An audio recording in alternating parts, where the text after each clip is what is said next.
عورتوں کے ساتھ گلے ملنا۔ آج اس والے سے ہم فتویٰ ریڈ کریں گے کہ کیا رخصتی اور عید کے موقع پر عورتوں کے ساتھ گلے ملنا جائز ہے۔ ایک تو ہے کہ عورتیں عورتوں کے ساتھ گلے ملیں، اور ایک ہے کہ مرد عورتوں کے ساتھ گلے ملیں۔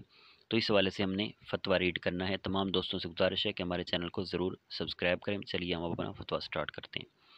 جواب: صورت مسئولہ میں اگر عورت عورت سے گلے ملے تو اس میں حرج نہیں، جبکہ ممانعت کی کوئی وجہ موجود نہ ہو۔ لیکن اگر آپ کا سوال مرد اور عورت کے گلے ملنے کے متعلق ہے تو اس کی دو صورتیں ہو سکتی ہیں۔ نمبر ایک، اگر محرم مرد اور عورت گلے ملیں، یعنی جن کا آپس میں نکاح نہیں ہو سکتا، جیسے بیٹا ماں کو، بھائی بہن کو وغیرہ، تو اس میں حرج نہیں۔ البتہ اگر اس میں فتنے کا اندیشہ ہو تو محرم کے ساتھ بھی گلے ملنے کی اجازت نہیں ہے۔ نمبر دو، اور غیر محرم یعنی جس سے نکاح ہو سکتا ہے، تو غیر محرم اجنبی سے گلے ملنا تو ناجائز و حرام ہے، اگرچہ انہیں شہوت وغیرہ کا اندیشہ بھی نہ ہو۔ واللہ اعلم عز وجل ورسولہ اعلم صلی اللہ تعالی علیہ وسلم۔